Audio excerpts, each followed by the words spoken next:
The central government has told the Supreme Court that there is no authentic data to suggest that Dalit Christians or Muslims have suffered the same oppressive environment like Dalit Hindus and hence cannot claim benefits which scheduled castes are entitled to, thereby opposing the plea in Supreme Court seeking scheduled caste benefits for Dalit converts to Christianity or Islam. Let me also bring in my colleague, our senior executive editor, who's getting us more details. Abhishek, if you can just break down for us the key takeaways of that affidavit that has been filed by the centre. What does this essentially mean and the repercussions that it essentially has?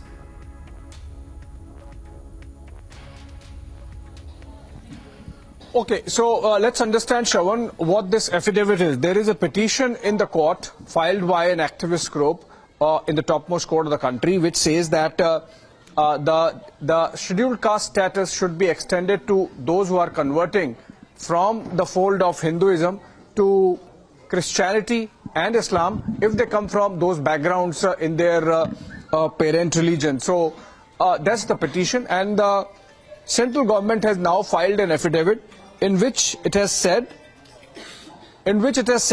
that this should not be the case because A, these are foreign faiths, these are not faiths born in this land, and they have different system where they do not have caste hierarchies incorporated in their belief system, and that doing so would be tinkering with their beliefs and whatever mechanisms they have. If for example the caste system is introduced or the converts are designated as scheduled caste, then it would be introducing a system of hierarchy in those religions, whether we should do it or not. And for that reason, the government in fact has set up a committee. But apart from that, the government says that this should not be extended. Atikur Rahman Shawan is joining us over the phone. Atikur Rahman, there should be no problem accepting this position of the government, you think? Given the fact that Islam and Christianity do not have caste hierarchies, if the government is saying that let's not disturb the Islamic and Christian belief systems by introducing inequality or hierarchy, I think you should be fine with that. Well, as far as the constitutional position is concerned, the backward class people aim to have a good life. If a good life is threatened by the people who are much higher in the social hierarchy, so I would say that do not the downtrodden people have the right to move upward? They have every right to move upward. They are a people who have been disoriented by the caste, high class people, whether they are in Muslim community or the Christians or the Hindus. Does the constitution stop people from moving up the hierarchy? That's a larger question that the government should answer. When people who are tormented socially and they are not given the rights which are guaranteed under the constitution, they will demand their social upliftment. How will the government ensure upliftment of the downtrodden? Tell me.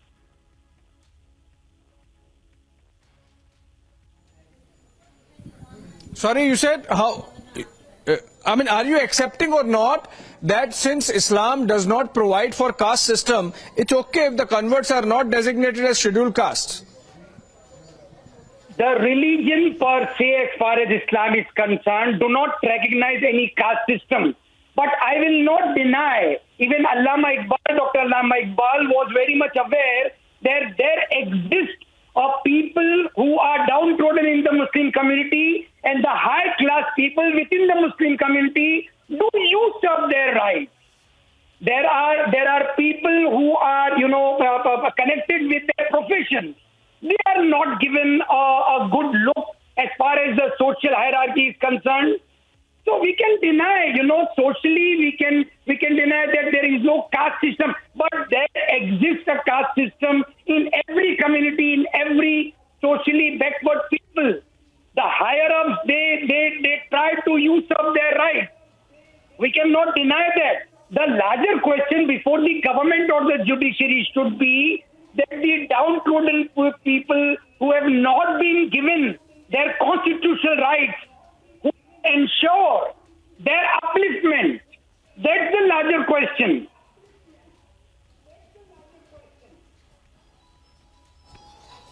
All right, so you are saying for upliftment, this might be needed, and hence Islam might make allowance for having that kind of hierarchy. I think that's the suggestion, Atikur Rahman. Let me go to PKD Nambiar on that note. Mr. Nambiar, it seems that while the two religions do not provide for any caste system, some people, political analysts, might be willing to, have a tweak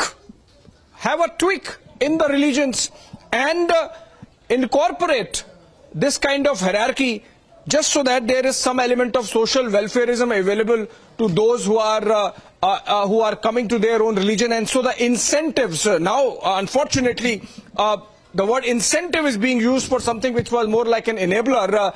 So those incentives are available to Dalits irrespective of which religion they belong to. Is it a right position to take on the part of the likes of Atikur Rahman?